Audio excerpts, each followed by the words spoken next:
Hi, I'm Terry Talley, and welcome tonight to our STEM talk about claim evidence reasoning, CER. My responsibility with STEM Scopes is to do professional development. I work with teachers and different groups around the country to do professional development that incorporates the best practices of science. My partner, Bonnie. I'm Bonnie Dewey. I work with the K-12 curriculum and professional development.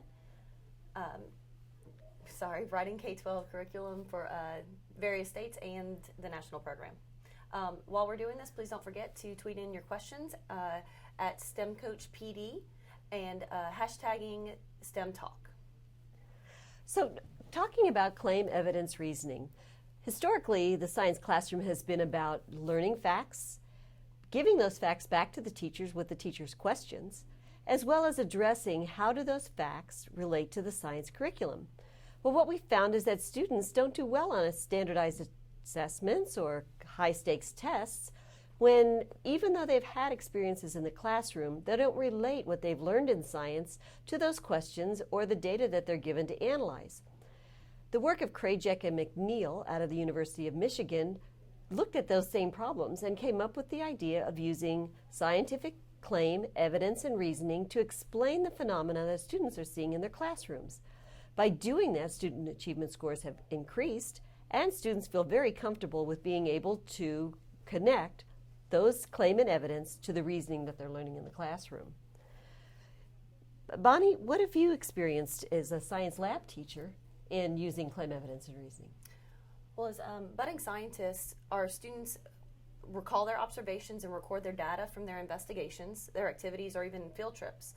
The important step is to ask them to connect their data to something they have seen or read or experienced. We can encourage them to connect what they are observing and recording in science to the real world, and this is how they gather their evidence to support their claims. It's not just about memorizing facts, but it doesn't just happen in a science classroom. We want them to understand that this is ways for them to connect what they see in the real world to the explanations that they're learning in their science classroom as well. And claim evidence reasoning isn't anything that they haven't experienced in the real world. For example, if there's been an automobile accident, the police officers, they look at what's happened, they gather the evidence, and are able to make a claim about what occurred. And they have reasoning based on their background knowledge of what occurred and how what they collected as evidence actually can be used to justify what they've seen within the accident. We've got a video clip here that we'd like to share with you that are two people who have experienced looking at a traffic accident and the conclusions that they drew from what they saw. How did you get here before me? I've been stuck on 59 for like 30 minutes because of that wreck. That lady, whatever she was doing, going so fast, skidded across the freeway, hit all those cars. I mean, it's raining outside. Why would you go that fast? I don't know that she was really going that fast. I think she might have hydroplaned because her car was facing the totally opposite direction. Yeah, I guess so. But when I got up there, I mean, it was raining, but there wasn't like staining puddles of water on the ground, so I don't know how she would have hydroplaned. I think she was just going super fast like people tend to do on that part of the road, probably on her phone, and lost control and then hit all of those cars. Did you actually see it? No, I was further back. I could tell it happened because traffic immediately stopped, but I didn't really see it. But by the time I got up there, I could tell it was her because her car's beat up all the way around. She's on the total opposite side of the road, and the other cars are just hit like on the side. Mm-hmm. Well, I was actually there. I was only one car behind her. It's a miracle I did not hit her too. But I saw the brake lights come on, so I knew she was slowing down to avoid something, and then water went everywhere, so I know there was a puddle there. And then I think what happened was she tried to avoid the puddle too, and she hit the car on the right side of her, and then that spun her around. So she hit the barrier on the other side. So it was really crazy. I mean, thank goodness she wasn't hurt seriously and nobody else was hurt. It was kind of crazy, actually. Well, I can't believe you didn't get hit. That's pretty good. Yeah. I mean, I can't believe that we both saw the same thing and came out with a completely different story just off of the evidence that we gathered. Yeah, you have to be careful to not jump to conclusions about things like that. Yeah. So as you can see from this video clip, that two people can see the same evidence and be able to draw a different conclusion based on what they saw and based on their own prior experiences. So in our science classrooms, we have set up situations where we want students to gather evidence and as their data to be able to draw conclusions from that. Right. So we saw them see the same accident, but one had observations that she saw happening in the moment, and she was able to make better conclusions based on that evidence, whereas the other person was seeing more background. She was using her background knowledge, which also can help to formulate those conclusions, but we were able to, if you saw it happen and you made those observations, make a better claim. So we also saw them have some rebuttal in there as well. That they weren't agreeing with each other. And that's what scientists do. Scientists in the real world collect data, and based on their background knowledge, what is already written within the science community, as well as the new information that they're gathering, are able to take that evidence, separate it out from their prior knowledge, and look for patterns within that evidence. Then from that evidence, they connect that to their prior knowledge and the knowledge of the scientific community, and make those reasonings that can explain the evidence and be able to make a claim statement about it. Okay, so we actually do this every day. Yeah, we do. We do. And I think it's important that we allow our students to feel comfortable using it every day within the science classroom. So from here, I guess we ought to probably talk about what is science claim evidence reasoning. A claim is the statement about the evidence or the solution to the problem or the answer to the question. The evidence is the scientific data that supports the claim statement. It is accurate, it's precise, and based on the maturity level of the student, it can go anywhere from just what did I see to what did I measure, what did I actually observe, and the differences in what I actually observed. From there, the scientific reasoning is the explanation, or it shows why the data can be used as evidence, and it is supported by the scientific principles that are part of our scientific knowledge. As students become more mature, we ask them to look at the evidence that other people are bringing forward.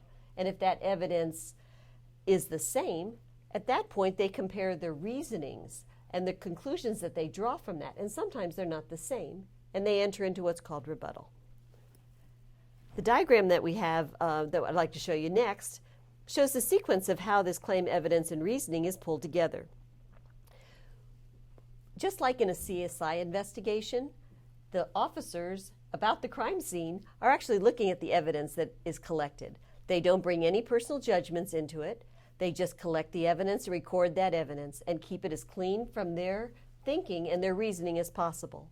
From there, once they've gathered all the evidence and data, they're able to make a claim statement. It happened this way, it was caused by this person, or this is what I can draw from the evidence that I found. Then, at that point, they have to support their claim statement. They need to be able to say, this is the reason I can connect the claim statement I'm making about the evidence that I've drawn. It's through their background knowledge and through their scientific reasoning and logic that they're able to connect those.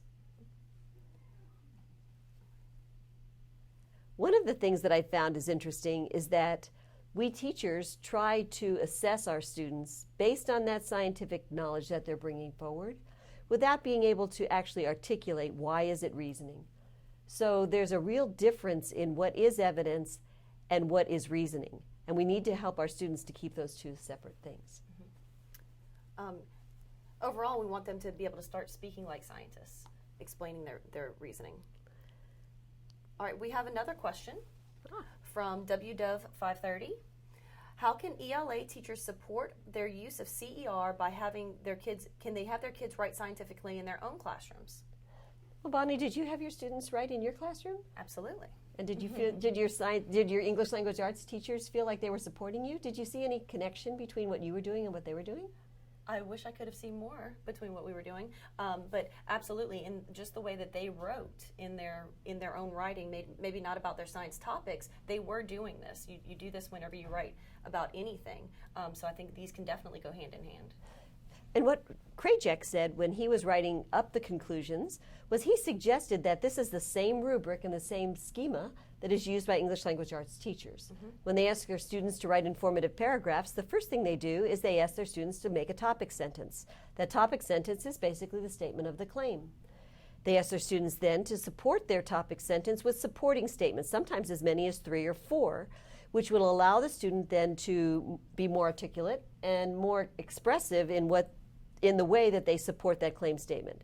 And then finally, they ask their students then to, so what?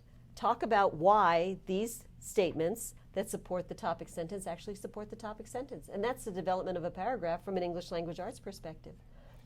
I'm not sure we're going to get our English language arts teachers to write science in their classrooms, but we certainly support them in their students writing paragraphs, and they support us in teaching the conventions of writing good paragraphs. Absolutely. Mm-hmm. So there are a lot of books out there that support teachers in how to implement these within the classroom. Did you want to talk about some of those? You want me to start with this one? Sure. So in supporting grades 5 through 8 students in constructing explanations in science, this is one we used last summer in developing a lot of ours that we've written, our CERs, where this one focuses on 5th through 8th grades, but it definitely goes into how you can use this in lower grades or how you can put those up into upper grades as well. Yeah, we even had a question from Brandy at Mom to Ella Thomas. She asked, how can I use a CER with my lowest level students, especially my special ed students? And in Krajcik's book, he suggests that claim and evidence is something that everyone can use. They gather evidence from the world around them, and they gather their data, and they're able to make a claim statement about it. And in Krajcik's book, he specifically points towards 5th through 8th grade. But the idea behind being able to separate out your emotions and your feelings from what you actually see and report it as data and make a claim from that data is important. He's developed the levels of sophistication up through the 5th through 8th grade level, but we found that with our high school students, we could also use the same framework, but offering higher levels of sophistication, asking for more accuracy and precision in their measurement, connecting more to the science concepts that are being developed, connecting it to the real world experiences that they've had. So our rubrics and the rubrics that Krajcik and McNeil suggest allow for that growth, allow for that sophistication that comes within the model or the framework.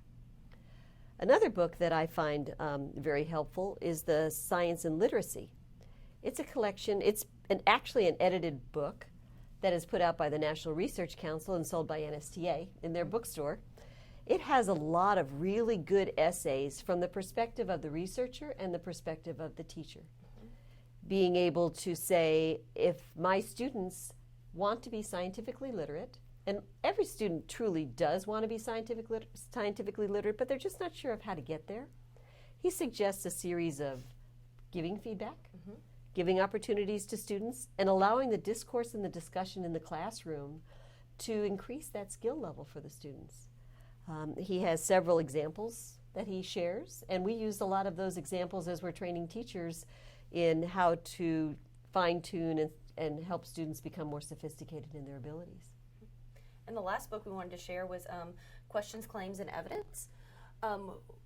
Having students formulate their own questions, we used to call them their I wonder questions, is very important as well, in getting them to write their observations specifically on what they're seeing, formulate those more accurately, not just what they want to see, but what they actually are seeing, and that's what this book here talks about.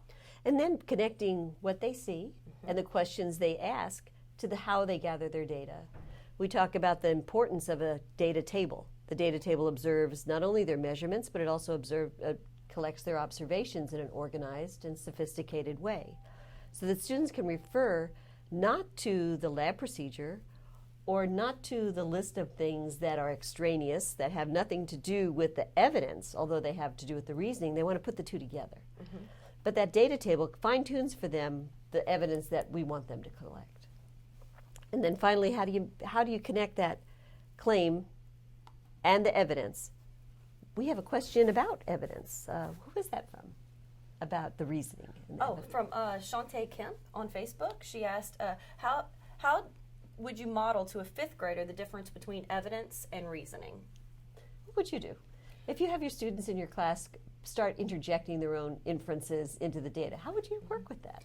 I think the way we started this was a good way, just showing them how people, even if just seeing normal everyday things, do this. They gather their own evidence to make their claims.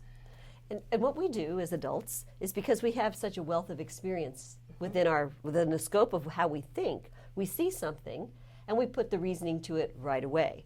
Without collecting all of the evidence, we actually sometimes jump the gun in drawing conclusions. In the traffic accident was the perfect thing because there were so many people who had been in accidents, traveling too fast, texting, driving faster than the road conditions, driving too close. It would be logical to jump to those conclusions. But having evidence that is separated from reasoning, just looking at the evidence allows you to actually connect the scientific reasoning to it. Right. Thank you for your question, Shantae. All right, and one more tweet from R. Humbert. How does this look in a classroom? So we were going to show you a little bit about how these look in a classroom. So we're moving now into how to formulate this. So if we can pull up the example we have. All right, so here's an example of a middle school CER. So now we're taking it from just talking about it, you're asking those kids questions, you're getting them to state their evidence in their claims and their reasonings, into formulating it into taking that external data and being able to state their claim, their evidence, and reasoning from that. So that's one way that it can look in a classroom. We also, in classrooms, set up lab situations where students look at data and collect data based on the changes in what's happening in the phenomena. From there, at the first grade level, it might be just talking about it and the teacher recording the data. As they move into a more sophisticated grade levels, second, third, and fourth grade, students then can enter the data themselves in the data table. Middle school level, they might create the data table, making sure that the labels and the accuracy of the way that the data table is constructed is their responsibility. And then at the high school level, actually allowing the students to select the data that they're going to collect and look for the changes in the data that's going to tell them that something has occurred. And they're working together to explain too. That collaboration is one of the important things that I think we don't necessarily set up our lab to do, but what we do within our lab is work on those 21st century skills. As most people understand the 21st century skills to be, and those are the expectations of the workforce.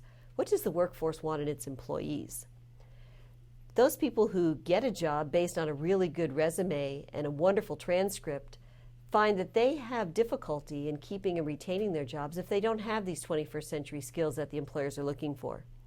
Employers want good communication skills where one person can talk to another person in an unemotional manner and be able to draw conclusions and make statements about what they are producing.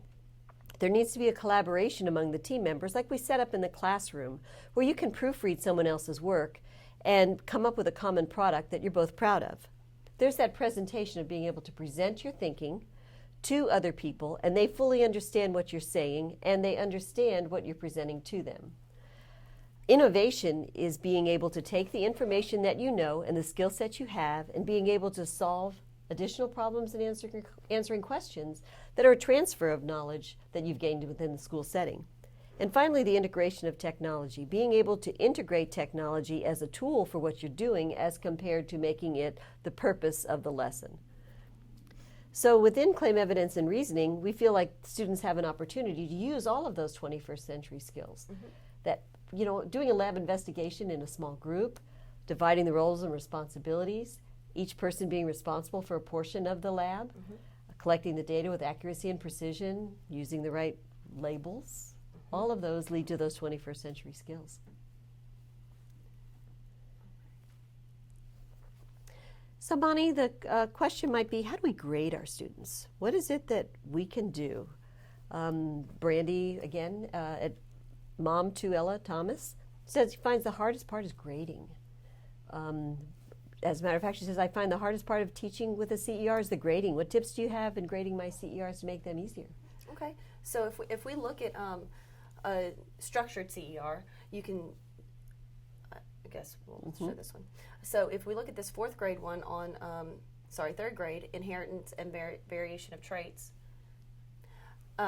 you can see that we gave them a scenario, and this is meant to be done after your lab experiences. You can also embed these into what you're doing so that you can get less structured data back from them. But this one is meant to be at the end, where you give them the external data.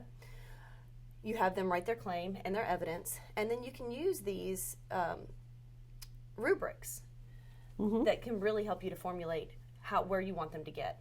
And we want them to always get from a beginner or novice to an expert level.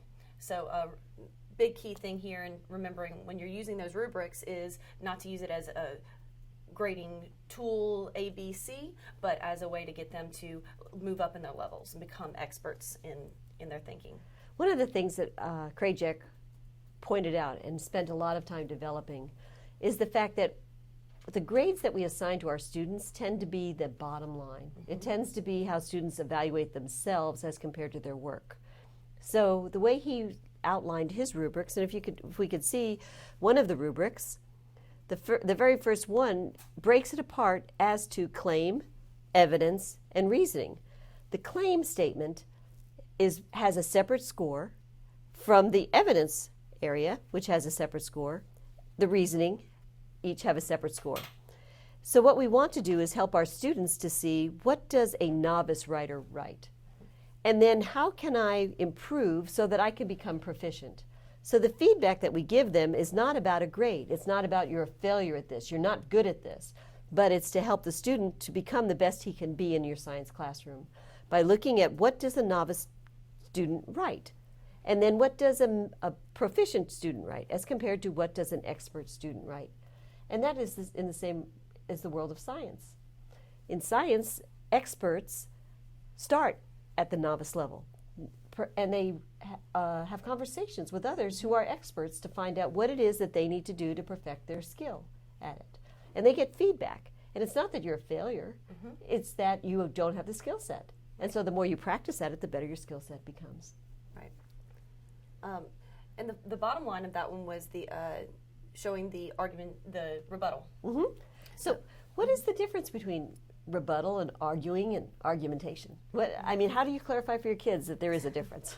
Good question. And I think we had a tweet from Laura about that on how to, let's see, Laura Ark said, oops, I lost it. Anyway, she wanted to know, I know that I read it, she wanted to know how do you get them to have a rebuttal without arguing. And remember, arguing, if you think about it in the normal state, it has a lot of emotion in it. Whereas argumentation, it has facts and data to back it up, and it's done respectfully. And discourse is what scientists do. When scientists have an idea, and they're not really, it's not published, and they're going to present it to the scientific community, they put it to a panel who look at their evidence, and they look at the conclusion they've drawn from it, the claim statement they're able to make. And then with very close scrutiny, they look at how did they connect what the evidence was to the scientific information that's already out there and published. And they need to be able, their claim statement and their evidence needs to be able to hold up to the scrutiny of others and to the logic that other people impose upon it.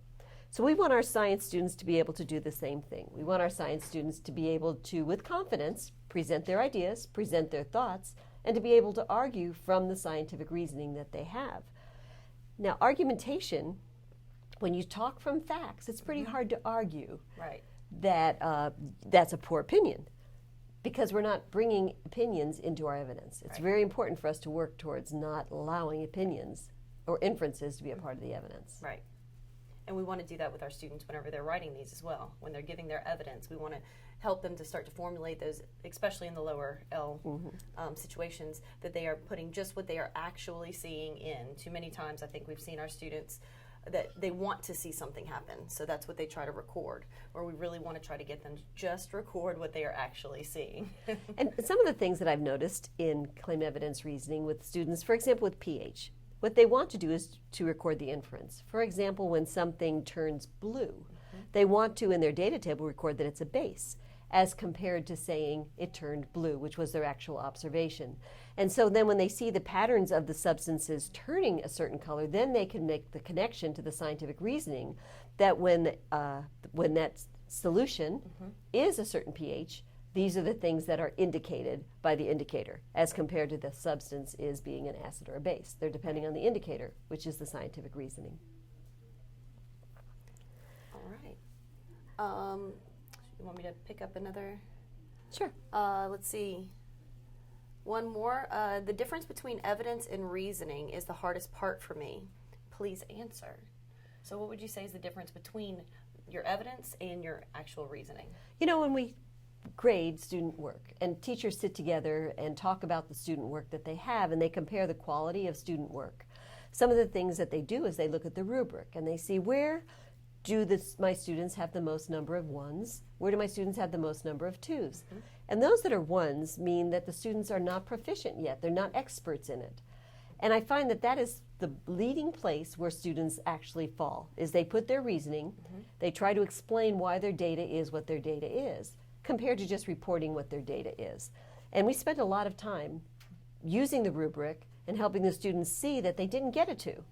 And if I give my student a 2 because they've tried really hard and I score them on effort as compared to the accuracy of their response, then I won't get my students to improve and move to the next level of proficiency. I'll see that they want to stay. If they get a 2, they think their work is great. So I give them a 1 with feedback to say, is this something you think, or is this something you saw? Right. Is this something you are inferring, or is this something you measured?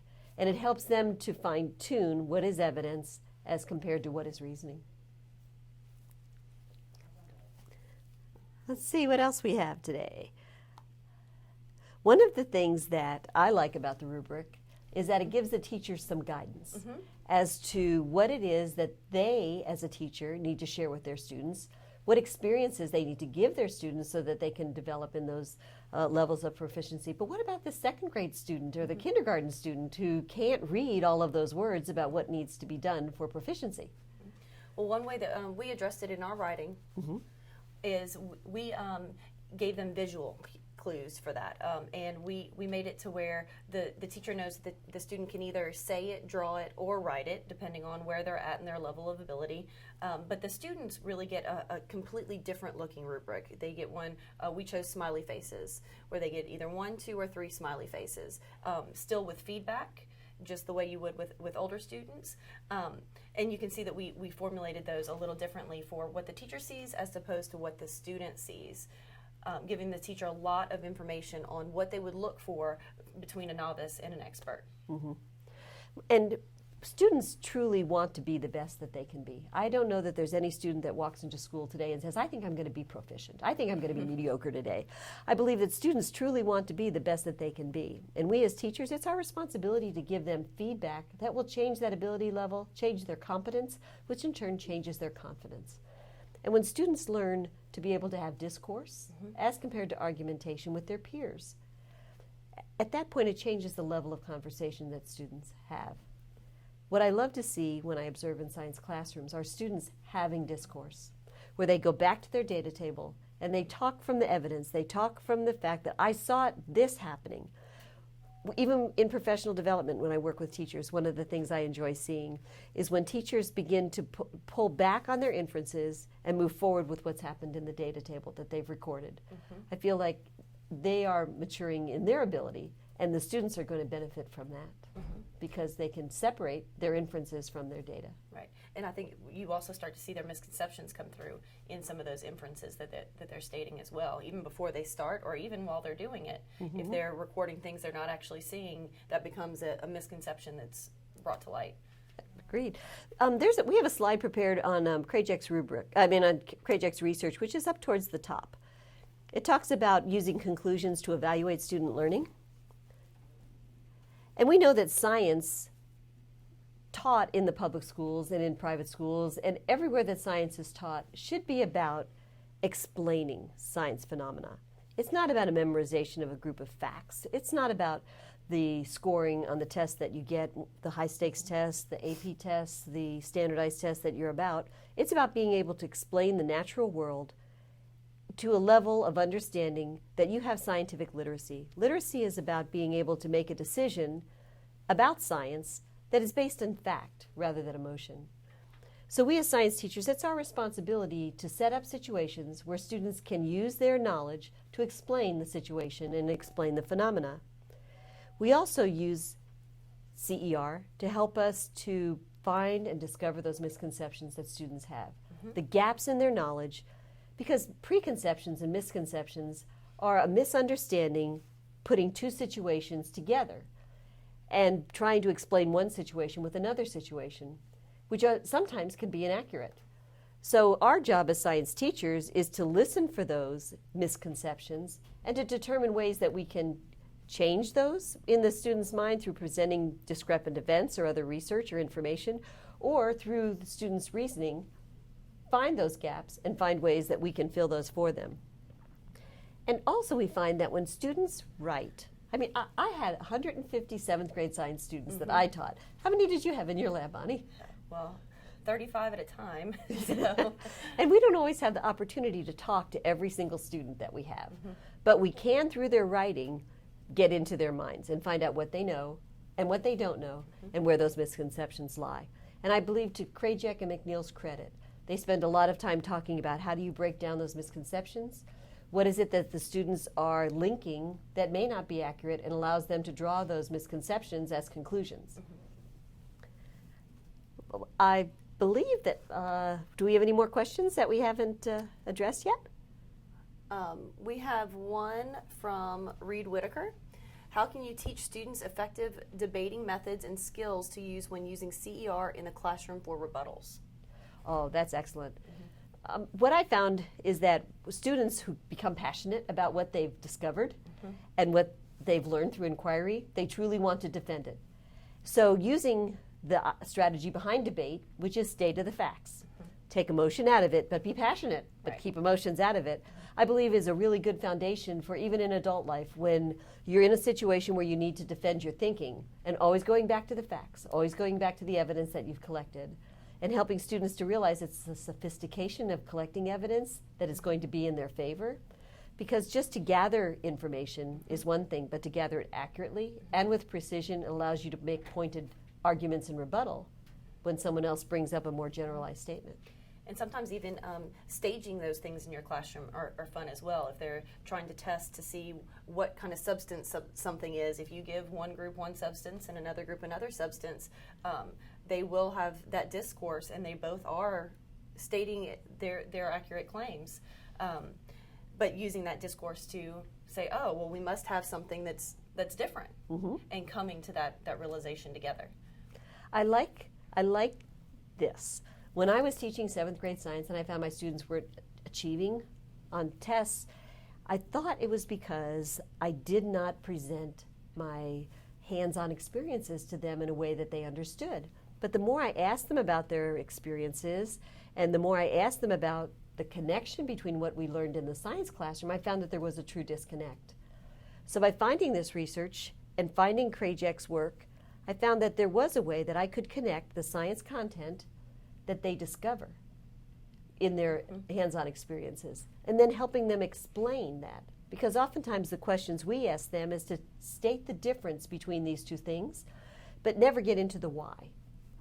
And the why then is the scientific reasoning. It happened this way, and we saw the change because of this. And that gives the student the satisfaction of being able to explain the why. And when are they, when's a good age level for them to start to explain that why? There's a book that was written by the National Research Council, How People Learn. And then there was a companion book of how students learn science in the science classroom.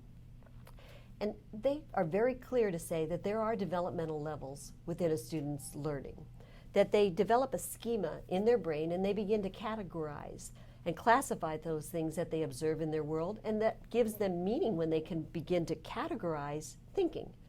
So there's an age where it happens naturally, and when we try to ask our students to offer us reasoning that they don't have, below age, I would say 2nd grade, we're asking them to pull information that they don't have. So we as the teacher, if we're not aware of what is developmentally appropriate, we would give them the reason. And when we find an inquiry in constructivist learning, when we give students the answer, it's still our answer. Right. They'll give us back our answer, we'll give them a correct score, but it's not their reasoning, it's not their logic, and they forget it. But if they have developed it at an age-appropriate level, 3rd grade, 4th grade, 5th grade is a really good grade to start. Connecting, why do I know what I know? Why can I explain what I've seen? At that point, it's age-appropriate, and it's their question, their answer, and they'll remember it.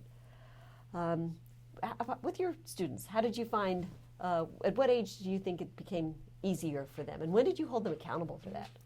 We didn't start holding them accountable for those until about 4th grade. But by 3rd grade, we really, verbally at least, started getting them to start to state those things. 1st and 2nd grade, you want to really have them state their evidence, state their claim that supports their evidence, but you give them that scientific reasoning that supports it. By 3rd grade, you start prodding them. Lots of wait time involved in that, letting them really take that time to formulate those scientific, accurate discussions. And then by 4th and 5th grade, starting to hold them accountable for those. And they have the writing skills then to put down on the paper the advanced thinking that it takes to make that connection. I find that at middle school, students are able at that point, they get very passionate about their data.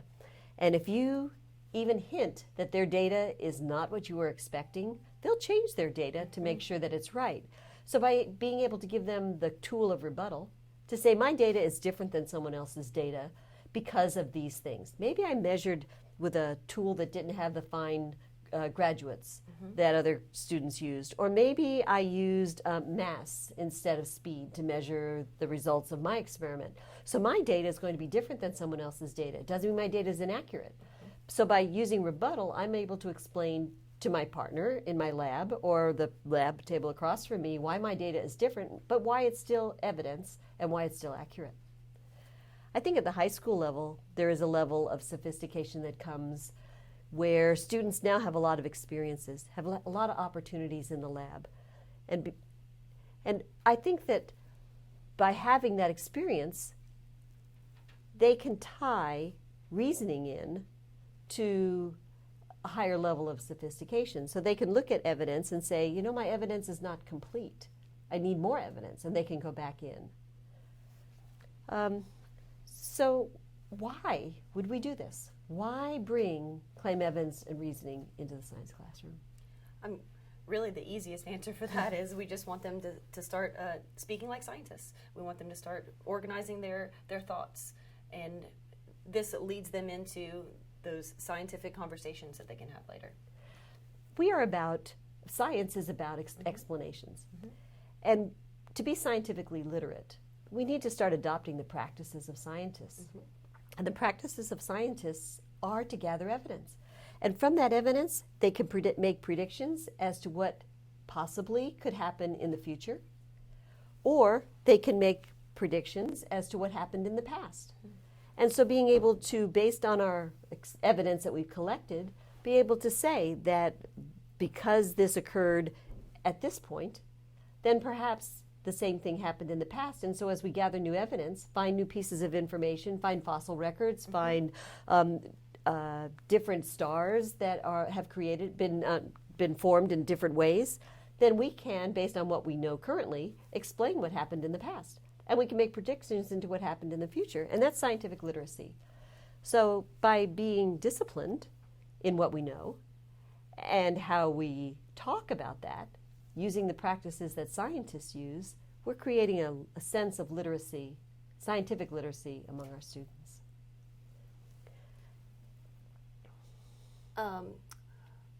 Laura would like us to give more tips and teach us more about how to help kids understand the reasoning. You know, reasoning is one of those things that we have to step back and look at the evidence very carefully. And it's the why does this evidence support our claim? When we can pull up scientific principles such as potential energy, kinetic energy, we've experienced it. And now when we see a new situation and we see a measured change that happens in this situation or this phenomena, at that point that reasoning becomes very clear. This is why, and we can apply it towards what we saw. So like he fell over because I pushed him hard? And he didn't fall over because I didn't push him as hard as I did the first time. Right. Okay, any more questions we have? That's all I'm seeing. Okay. I really believe that scientific claim, evidence, and reasoning is the practice of being scientific. It's the practice of using the practices of scientists and engineers within our classrooms, within the way we explain what we think to other people, and the way we actually have discourse outside of the classroom and outside of the scientific community. I think that if we want to excel as a nation, we need to bring the thinking back to what is scientific literacy. Understanding the science concepts, being able to explain what we see using science, taking opinion, taking arguments, taking emotions out of the interpretation of the evidence, and looking at evidence in a way that allows us to explain the phenomena of the real world. And if we bring our children into that through our science classrooms, then that's the content knowledge and the abilities and the practices that they'll bring forward when they leave high school, go into a career, go into other phases of their lives, into careers, even into college. That logical thinking, taking evidence, and being able to make a claim statement, and then at that point, what is the reasoning that allows me to make that claim statement? They will go far. All right, well, to find out more about this topic and many others, you can visit the blog, Coach Reed's blog or Dr. Terry's blog down on our STEM Coach site. As well as I think a sample CER will be up after the show today. Also, we'll include some information about frequently asked questions that people ask about claim evidence reasoning. Some of those are, what challenges do I face as I'm trying to implement it? What are my typical student responses if this is the first time I've done it? Give me some reasons why I want to continue to do it if it's hard the first time. And you know, with any implementation, if we know it's best practice, the very first time your students respond to it, it's not going to be as good as you hoped. But the more often you do it and become proficient in it, your students will be proficient. And ultimately, what you're going to see is change in student achievement. Because when students actually begin to use their scientific reasoning, looking at data that's offered on an assessment, they'll go back to what is the scientific reason why this occurred, and you'll see a change in their achievement scores.